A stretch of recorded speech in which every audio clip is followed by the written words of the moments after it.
ಇಂದೇ ಡೌನ್ಲೋಡ್ ಮಾಡಿ ಮತ್ತು ನಿಮ್ಮ ನೆಚ್ಚಿನ ಶೋಗಳನ್ನು ಆನಂದಿಸಿ. ಏನ್ರೋ ಯಾಕೆ ಚೆಲ್ವಿ, ಎಷ್ಟೊತ್ತಾಯ್ತು ಹೇಳಿ ಅವ್ರ ಜೊತೆಗೆ ಹೋಗಬೇಕು ಅಂತ. ರೆಡಿಯಾಗಿ ಹೋಗಿ. ಅಲ್ಲ ಅತ್ತೆ, ನೀವಿಬ್ರು ಬರ್ತೀರಾ, ಬರೀ ನಾವಿಬ್ರು ಹೋಗಿ ಅಲ್ಲಿ ಏನು ಮಾಡೋದು? ಚಲ್ವಿ, ಈಗಿರೋ ಪರಿಸ್ಥಿತಿನಲ್ಲಿ ನಾವು ಎಲ್ಲೂ ಹೋಗೋಕ್ಕಾಗಲ್ಲಮ್ಮ. ಅದಕ್ಕೆ ನಮ್ಮ ಪರವಾಗಿ ನಿಮ್ಮನ್ನು ಕಳಿಸ್ತಾ ಇದ್ದೀವಿ. ನೀವಿಬ್ಬರು ಅಳಿಯಂದ್ರ ಮನೆಗೆ ಹೋದರೆ ಅವ್ರಿಗೂ ಸಂತೋಷ, ನಮಗೂ ನೆಮ್ಮದಿ.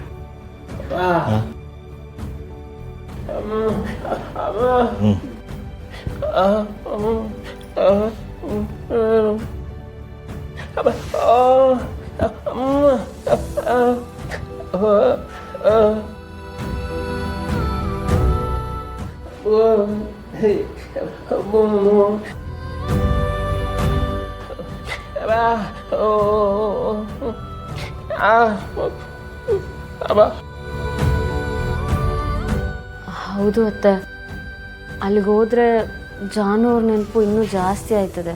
ಹಾಗಂದ್ರೆ ಹೇಗಮ್ಮ? ಅಳಿಯಂದ್ರೆ ಇಷ್ಟು ದೂರ ಬಂದು ಕರೆದಿದ್ದಾರೆ, ಅವ್ರ ಮಾತಿಗೆ ಸ್ವಲ್ಪ ಬೆಲೆ ಕೊಡಬೇಕು ತಾನೆ. ಹೇಗೋ ನಾಡಿದ್ದು ಹುಟ್ಟದಬ್ಬ, ನಾವು ಸಾಯಂಕಾಲ ಬರ್ತೀವಿ. ಅಲ್ಲಿವರೆಗೂ ನೀವು ಅಲ್ಲೇ ಇರಿ, ಆಮೇಲೆಲ್ಲ ಒಟ್ಟಿಗೆ ವಾಪಸ್ ಬರೋಣ. ನೀವಿಬ್ರು ಇಷ್ಟೆಲ್ಲ ಹೇಳುವಾಗ ಇಲ್ಲ ಅಂತ ಇನ್ನೆಂಗೆ ಹೇಳೋದು? ಹೋಗ್ತೀವಿ. ಸರಿಮ್ಮ, ಹೋಗಿ ಬ್ಯಾಗೆಲ್ಲ ರೆಡಿ ಮಾಡ್ಕೊ.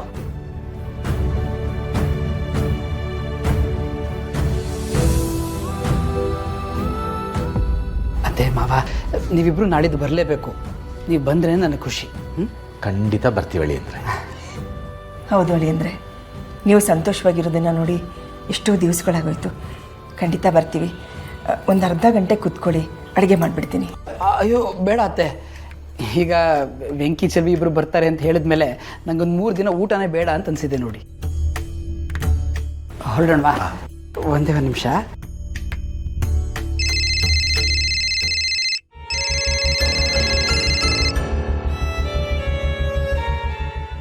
ಹೇಳಪ್ಪ ಜಯಂತ್. ಹಾಂ ಶಾಂತಮ್ಮ, ಮನೆಗೆ ಗೆಸ್ಟ್ ಬರ್ತಿದ್ದಾರೆ, ನೀವು ಸ್ಪೆಷಲ್ ಅಡುಗೆ ಮಾಡಿ. ಹಾಂ ಸರಿನಪ್ಪ.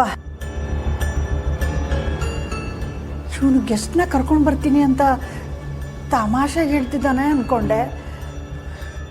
ನಿಜವಾಗ್ಲೂ ಕರ್ಕೊಂಡು ಬರ್ತಿದ್ದಾನಲ್ಲಪ್ಪ. ಯಾರನ್ನ ಕರ್ಕೊಂಡು ಬರ್ತಾನೋ, ಏನು ಮಾಡ್ತಾನೋ ನನಗೊಂದು ಗೊತ್ತಾಗ್ತಿಲ್ವಲ್ಲ. ದೇವ್ರೆ, ನೀನೇ ಕಾಪಾಡಪ್ಪ. ಮಾವ, ಅತ್ತೆ, ಒಳ್ಳೇದಾಗಲಿ, ಒಳ್ಳೇದಾಗಲಿ. ನಾವು ಬರ್ತೀವಿ, ಮರೀದೆ ಬನ್ನಿ. ಹಾಂ, ಖಂಡಿತ ಖಂಡಿತ ಬನ್ನಿ ದಯವಿಟ್ಟು.